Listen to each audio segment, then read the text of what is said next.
¿Qué es la estadística? La estadística es el estudio de fenómenos aleatorios. Su aspecto más importante es la obtención de conclusiones basadas en datos experimentales. Este proceso se conoce como estadística inferencial, pero para comprenderla debemos entender qué es población y qué es muestra. Población es el conjunto de individuos o elementos que cumplen ciertas propiedades en común y la muestra es un subconjunto representativo de la población. Luego, la unidad de análisis es cada uno de los elementos que constituyen la población y por lo tanto de la muestra. Ahora bien, debemos asegurar que todos los elementos de la población tengan la misma oportunidad de ser elegidos en la muestra. Esto nos lleva a una muestra aleatoria, que se utiliza para calcular ciertas características de la muestra, que se denomina estadístico. Ahora, si las características son de la población, se llaman parámetros. Entonces, volviendo a la muestra, una vez que tenemos el conjunto de datos que se identificó en la muestra, se hace un proceso de caracterización, que se separa según el tipo numérico o categórico. Pero la descripción de esta característica es lo que llamaremos variables. Las variables se clasifican en cualitativas o categóricas o cuantitativas o numéricas. Comenzaremos por las cualitativas o categóricas. Son características o cualidades que no pueden ser medidas con números. Estas se dividen en niveles de medición nominal y ordinal. Las nominales no admiten orden. Por ejemplo, los tipos de programa. Java, PHP, Python, etc. Luego tenemos las ordinales, que sí admiten orden. Por ejemplo, los tipos de programadores junior, semi-senior, senior. Luego, nosotros para poder mostrar este tipo de datos tenemos los métodos descriptivos, que son técnicas que nos permiten representar los datos. Tenemos la medida de tendencia central, que son los valores centrales de la muestra. Aquí solo admitirá moda y mediana. Para el nivel de medición nominal, admitirá moda. Para el nivel de medición ordinal, admitirá moda y mediana. La moda es el dato que más se repite. La mediana es el que divide la muestra en un 50 y 50. Podemos ver que no hay media, y esto es porque al no ser un valor numérico no podemos hacer cálculos. Luego, volviendo a los tipos de niveles de medición, estos datos debemos ordenarlos en una tabla de distribución de frecuencia, que puede ser absoluta y relativa. La absoluta indica la cantidad de veces que se repite cada categoría de la variable y la relativa es el valor porcentual. Una vez realizada la tabla, podemos graficar en gráficos de sectores o de barras. Luego, volviendo a las cuantitativas o numéricas, estas son aquellas que se expresan con un número. Son de dos tipos, discretas o continuas. Las discretas se dan por conteo y las continuas toman un número infinito de valores. Estas se dividen en niveles de medición, de intervalo y de razón. Las de intervalo es la distancia entre dos variables y su punto cero es arbitrario. Por ejemplo, la temperatura del CPU. Luego las de razón es similar a la de intervalo pero tiene un cero absoluto. Por ejemplo, la cantidad de programas instalados en una notebook. Una vez que tengo todo este conjunto de datos, los agrupo en clases unitarias o en cada clase. Las unitarias utilizan la tabla de distribución de frecuencia, que nos va a permitir organizar los datos y poder obtener mayor información. Entonces, si estamos trabajando con el tipo de frecuencia absoluta o relativa, graficaremos con gráficos de barra y de bastón. Ahora, si estamos utilizando tablas de frecuencia acumuladas, estas se calculan sumando la frecuencia absoluta de un dato más la frecuencia absoluta del anterior. Entonces, utilizaremos como gráfico el escalonado. Ahora, vamos a las K clases. Igualmente, usaremos una tabla de distribución de frecuencia que puede ser absoluta, relativa y acumulada. Solo que en esta van a tener un rango y una amplitud. El rango es la diferencia entre el mayor y el menor valor observado que toma la variable, y su amplitud varía de acuerdo a la cantidad de cada clase que se defina. Entonces, si estamos trabajando con el tipo de frecuencia absoluta y relativa, graficaremos con gráficos de histograma o de polígonos. Ahora, si estamos trabajando con tablas de frecuencia acumulada, utilizaremos el gráfico de ojiva.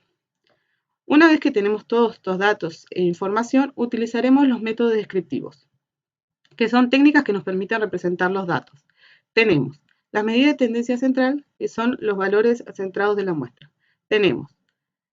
Acá sí utilizaremos moda, mediana y media. La moda es el dato que más se repite, este puede existir o no ser el único. Y la mediana es la que divide la muestra en un 50 y 50. Luego la media o promedio es la suma de todos los valores de la variable dividido por el total de datos. Luego tenemos las formas de distribución. Tenemos la distribución simétrica, donde los tres valores van a ser iguales. La media, la moda y la mediana. Luego, si la media está a la derecha de la distribución, será asimétrica positiva. Ahora, si la media está a la izquierda, será asimétrica negativa. Luego, tenemos las medidas de dispersión, que son valores numéricos que describen el grado de dispersión o variabilidad de un conjunto de datos. Estas se dividen en absolutos y relativos. Los absolutos tenemos el rango, la varianza y el desvío estándar. El rango es la diferencia entre el valor numérico más grande respecto al más chico. Se basa en una distancia entre valores. Luego la varianza es la distancia total mínima entre los valores de la variable y su media. El resultado de esta es un valor el cual no estamos utilizando. Entonces, tenemos el desvío estándar, que lo que hace es, al resultado de la varianza le aplica la raíz cuadrada. Esto nos da un número del cual vamos a poder trabajar. Luego, en los relativos tenemos el coeficiente de variación, que lo que hace es, al resultado de la desviación estándar, lo presenta como un dato porcentual respecto a la media.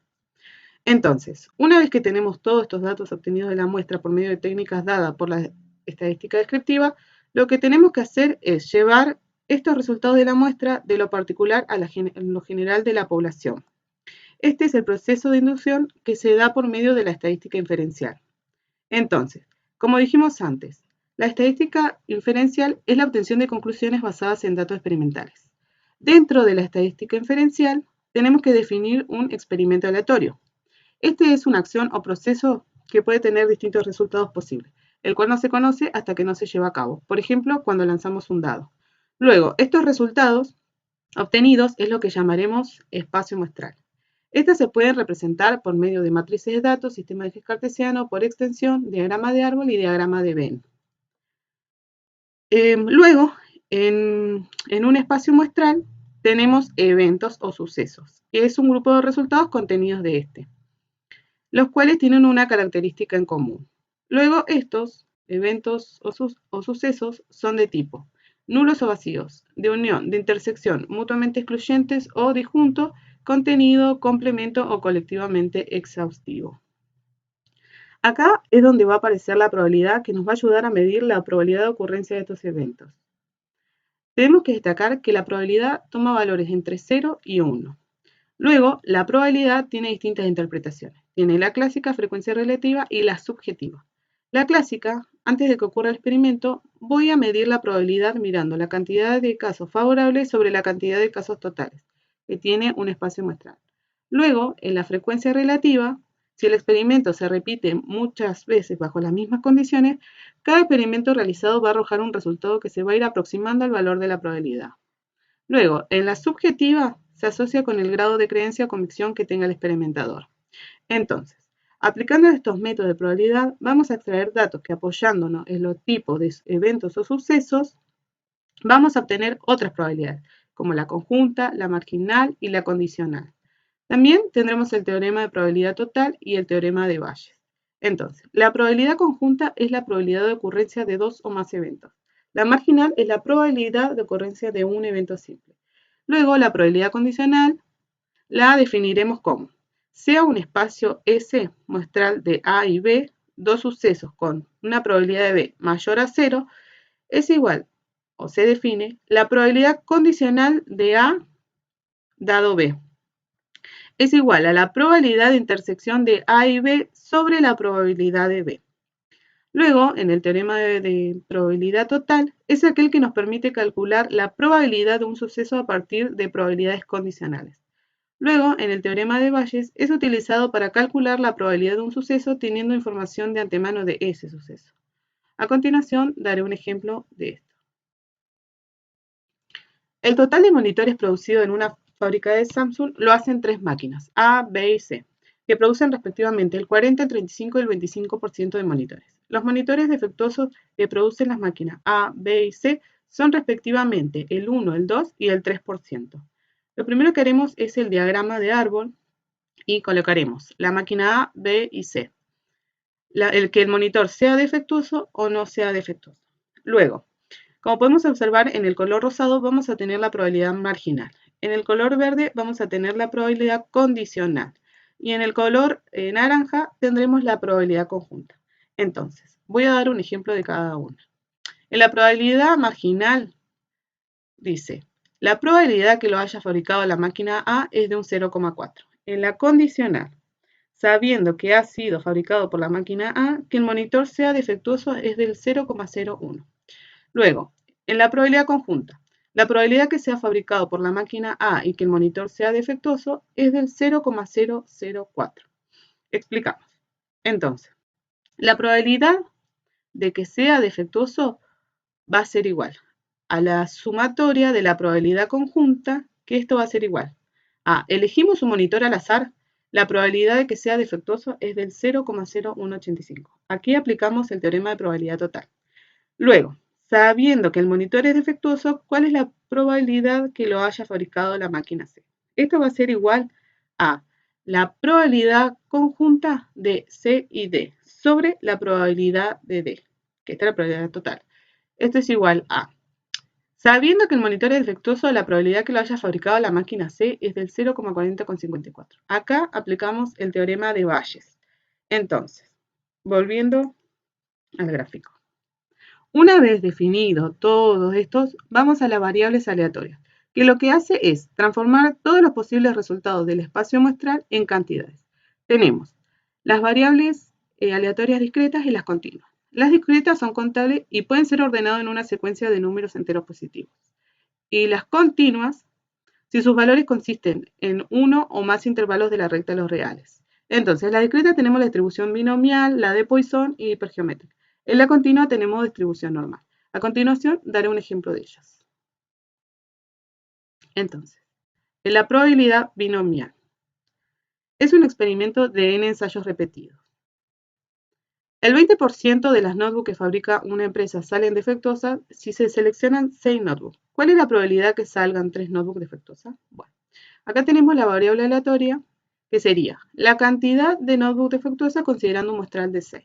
Luego aplicamos los supuestos. El primer supuesto dice que hay n ensayos repetidos. En este caso, los n ensayos serán las 6 notebooks.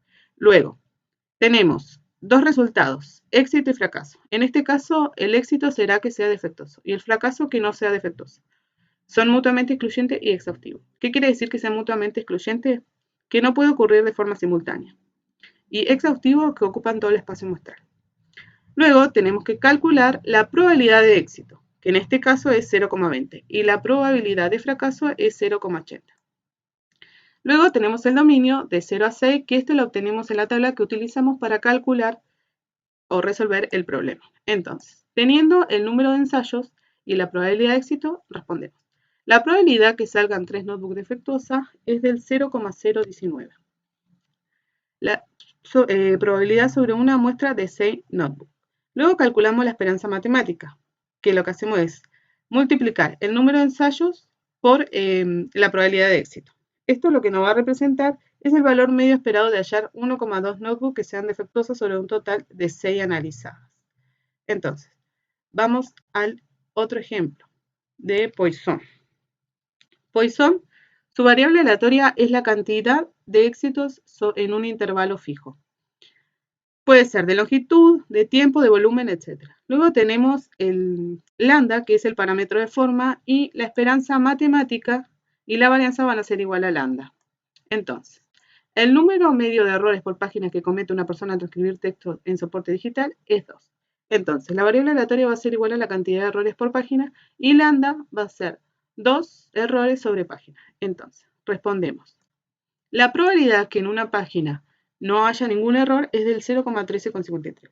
Luego, la probabilidad que en una página no haya más de 2 errores es del 0,5864. Luego, pasamos a las variables aleatorias continuas. La distribución normal.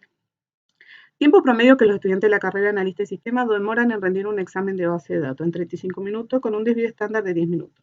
Resolvemos. Tenemos la variable aleatoria que es una aproximada, una distribución normal, donde tenemos dos parámetros. Tenemos a mu, que representa la media, y sigma representa la desviación estándar. Entonces, la media acá en este caso es 35 y la desviación estándar es 10. Luego calculamos su rango y también su dominio. Entonces, ¿cuál es la probabilidad que los estudiantes terminen el examen entre 18 y 41 minutos? Lo primero que hacemos es realizar el gráfico. Podemos ver que en el gráfico lo que tiene es forma de campana y es simétrica con respecto a la media. Entonces, la campana de la derecha de la media va a tener la misma forma que la campana de la izquierda de la media. Entonces, esto lo que me va a representar es una simetría. Como dijimos antes, la simetría es cuando los valores de la media, la mediana y la moda son iguales. Luego, las variables aleatorias toman valores entre menos infinito y más infinito. Luego vamos a aplicar la fórmula, que esto lo que nos va a permitir es la transformación de una distribución normal no estándar a una distribución normal estándar. Entonces, esto es igual a 18 menos 35 sobre 10. Este es un resultado de menos 1,7. Luego, 41 menos 35 es sobre 10 es 0,6. Estos son los valores que me van a ayudar a buscar en la tabla para poder resolver. Entonces, no importa que acá sean menos, o sea, negativo, ya que al ser simétrica, los valores que tome a la izquierda van a ser los mismos que tomen a la derecha. Entonces, respondemos. La probabilidad que los estudiantes terminen un examen entre 18 y 41 minutos va a ser de 0,6811.